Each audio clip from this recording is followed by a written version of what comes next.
Hello, a very, very warm welcome to you. It's great to have you back with us.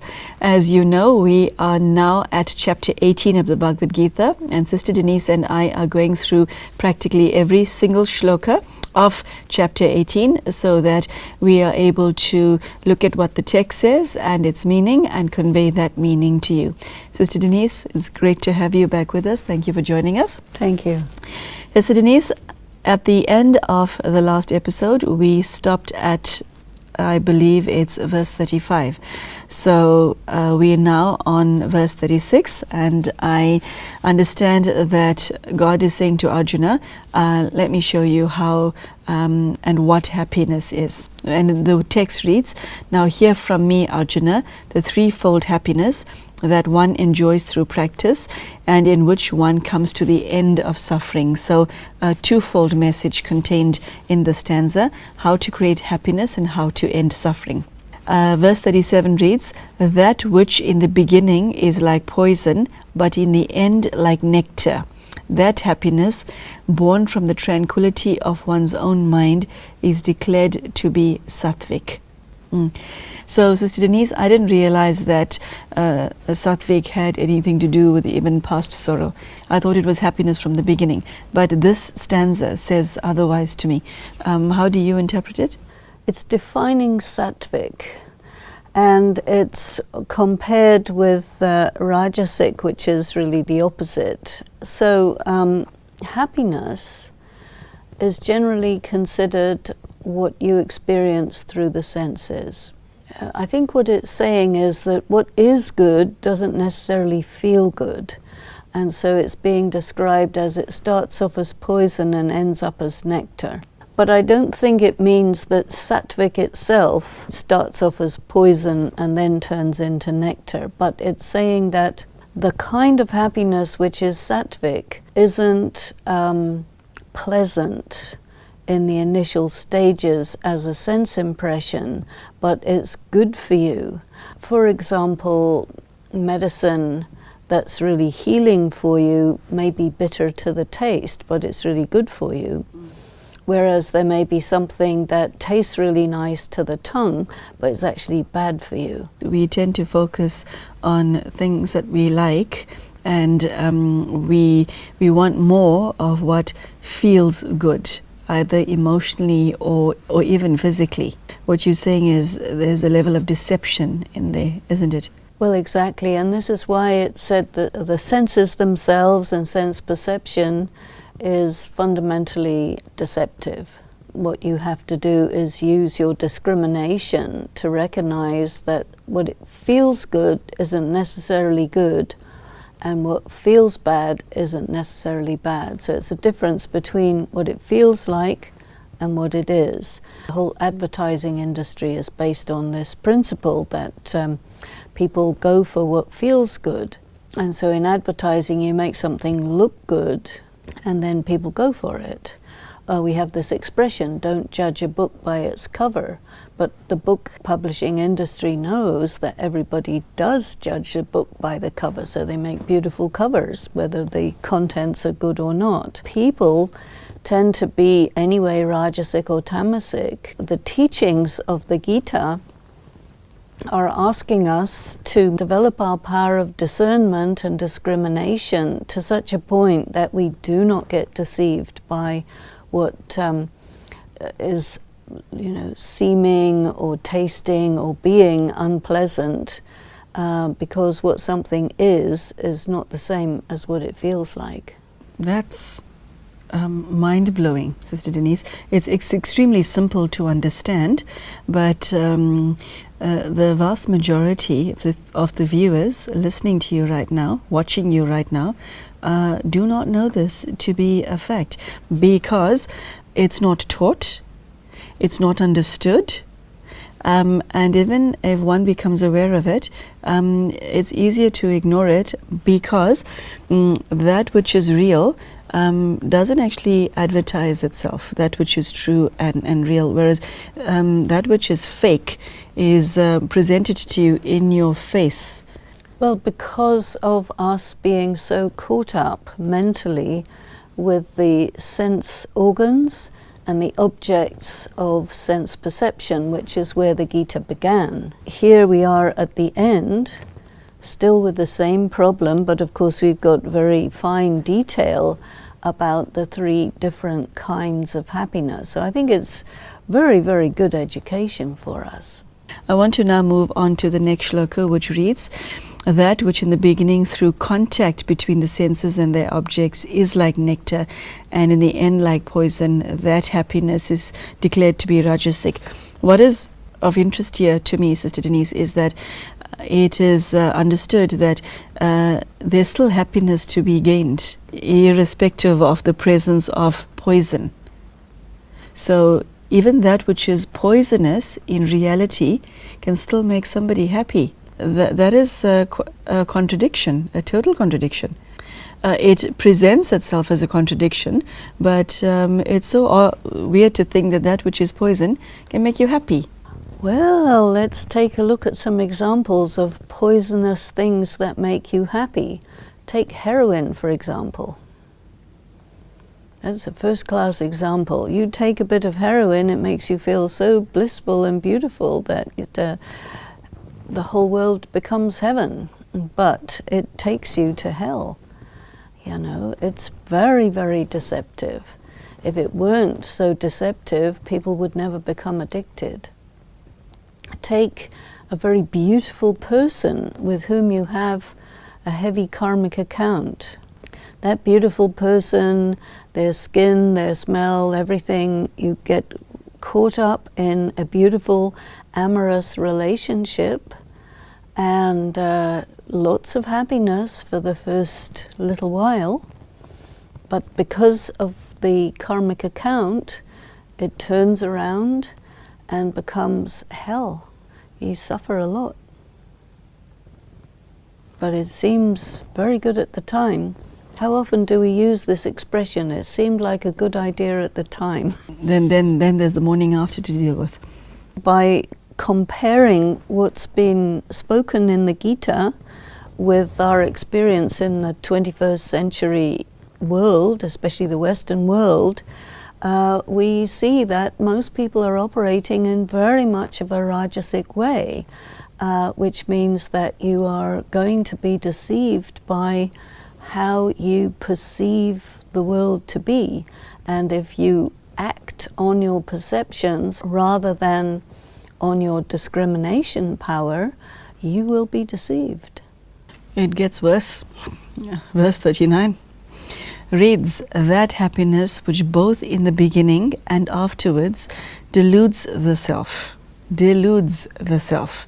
arising from sleep, indolence and negligence, is declared to be tamasic.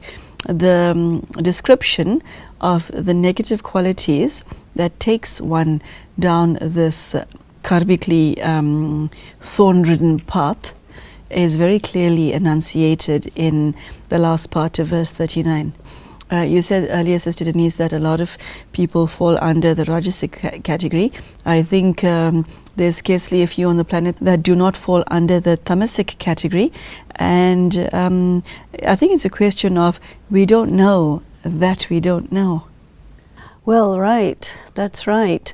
People don't really think about being that bad.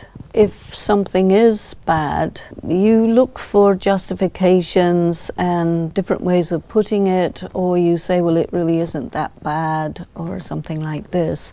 It's quite difficult, I think, for a tamasic person who is in this state, sleepy, indolent, negligent, not caring. There's a lot of people who don't care about themselves, who don't care about each other, and then who do actions that arise from that.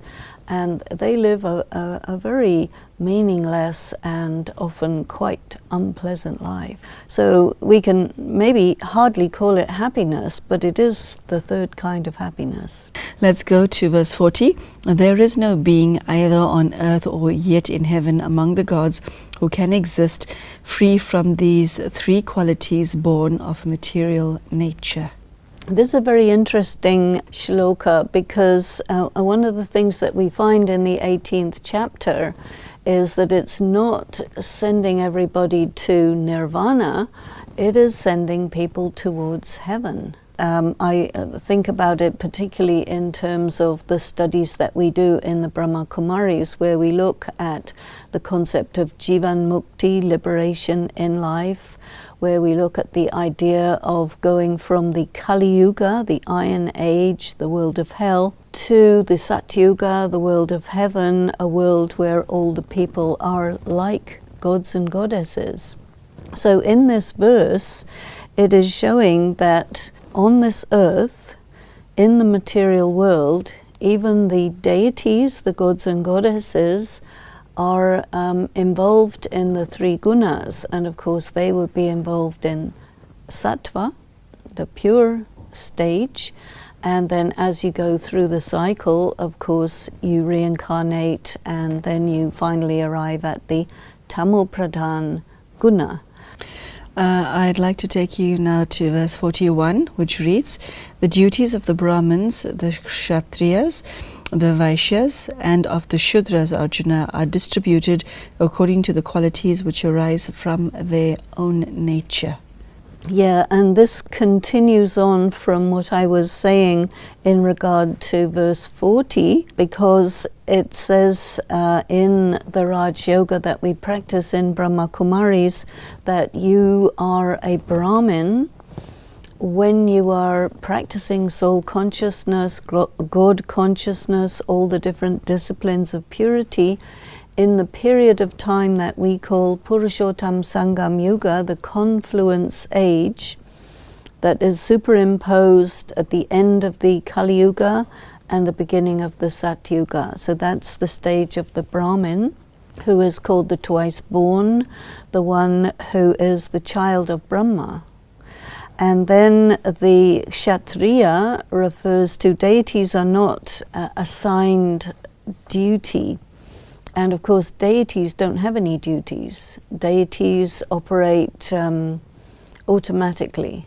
It's like a predestined choreography that the deity performs without thinking, without having to decide what's right and wrong and so on, because it's the satopradhan state of the world.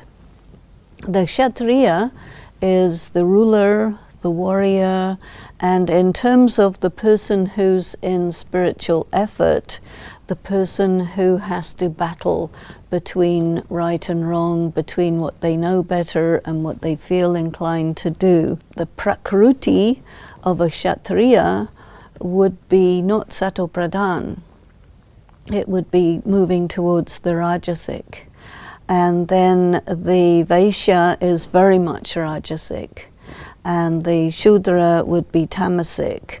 And so this state of the human soul, as it passes through all the reincarnations through the cycle, the condition of the soul is getting more and more materialistic, materially minded, and more under the influence of matter, and less pure, less and less powerful. Sister Denise, I now would like to take you to verse 46, which reads, "By worshipping with his own proper duty, him from whom all beings have their origin, him by whom all this universe is pervaded, man finds perfection."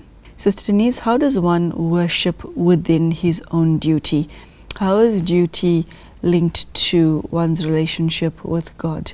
There are many who are ambivalent or totally ignorant as to what their duty is, irrespective of the description that we've been just provided with in the previous 3 shlokas. Well, if we look for a moment, you see 42 talks about very pure qualities: tranquility, restraint, austerity, purity, forgiveness, uprightness, knowledge, wisdom.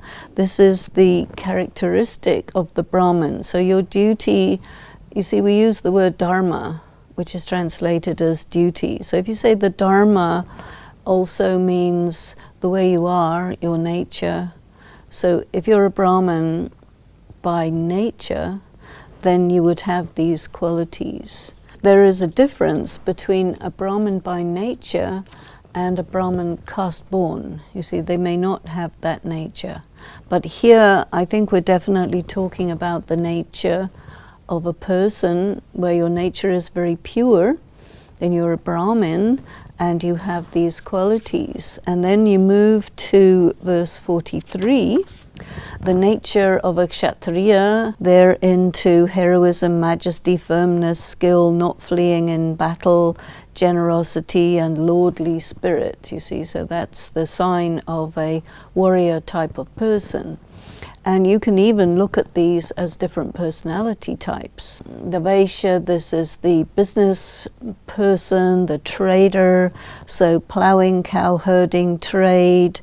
You see, that is their nature, that is their sanskaras, you see. So looking at this as different personality types, how society is made up of different types of people, and then they work together in harmony.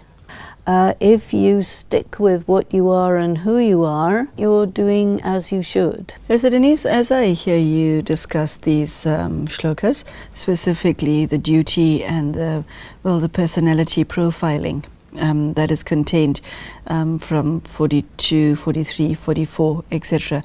I'm wondering how these shlokas are relevant to the 21st century. IT technician is not mentioned in this, surgeon is not mentioned in this, irrespective of the fact that there are professions that exist now that did not and could not have existed at the time the Gita was written. How do we apply what is said here to current day living? I think, in a sense, all the professions would come under Vaishya, which is the business people. Because if you're in any of the professions, you are trying to make more money than you would if you would be, say, a blue-collar worker. You're a white-collar worker. And you can get quite wealthy, but it's all about business. You're not a warrior, you're not a Brahmin, a priest caste, you're not a deity. You're a business person. So I think that it's actually interesting to see that personality profiling has been going on since very, very ancient times. And in the 21st century, you have this personality profiling, and then you also have the idea that everybody's equal. But of course, equal theoretically, but practically, it's we're all very, very different. We do fall in different categories. And I think the Gita, plus the aim of many people, they want to find themselves. Who am I? What am I? If you look at 46, where it talks about worshipping with his own proper duty, this makes us think of the concept that work is worship. You know, there are people who subscribe to that idea. Sister Denise, could you take us through your understanding then of verse 46? Well, I think in verse 46, we're going back to the Vedic concepts of the omnipresence of God and the idea that God split himself up in two fragments, and some of them are one category, some of them are another category, and if you are operating according to your category, that makes the whole thing perfect. And that is a Vedic idea. I'd like to ask you to take us through verse 47, because as one reads it at face value, it's not very easy to understand, because the first question that one has to answer is what is one's duty, and if you cannot answer that, then you can't actually answer 47. Better one's own duty, though imperfect, than the duty of another well performed. Performing the duty prescribed by one's own nature, one does not incur evil. What if one wants to improve one's lot in life and go higher, climb up the corporate ladder and do a better duty than what yours is? How does evil fit into this picture? And Sister Denise, these verses, do they refer to someone's profession, or is it a vocation, a calling, like to take on the cloth? or is it relates to the service one does to humanity? What is the shlokas talking about? Again, we're going back to the Vedic traditions, and the idea is that whatever caste you're born into, it is incorrect to even think about shifting to another caste. And this is why it's also a belief that you should marry within your own caste. And so I think that the people who were creating the social systems in the ancient times, they wanted everything to be stable. So let the warriors carry on being warriors, let the Brahmins be Brahmins, let the traders be traders, so that the order of society remains in this very fixed 4 categories or 4 levels, and that anybody who tries to shift up or down, of course people want to go up, they're going to destabilize the system. And what you also have is signs of the end of the cycle, or signs of the end of the Kali Yuga, is people moving out of their prescribed caste. And one of the things that you find in India at the moment is there are people from India scattered all over the world. There's an enormous amount of intermarriage with different races, different cultures, within the different castes in India. So the whole system that was set up maybe a couple of thousand years ago is completely fallen apart, or getting that way. And so these are known as signs of the end of the world.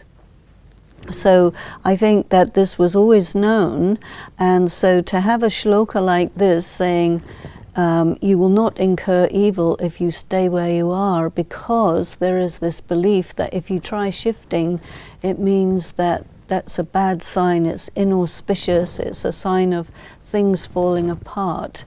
And of course this is what you have at this time, which is another reason why we would say that the time period where the knowledge of the Gita is given is at this cusp period, the end of the Kali Yuga, that takes you to the beginning of the next cycle in its Satyuga stage. So this is very interesting in that respect.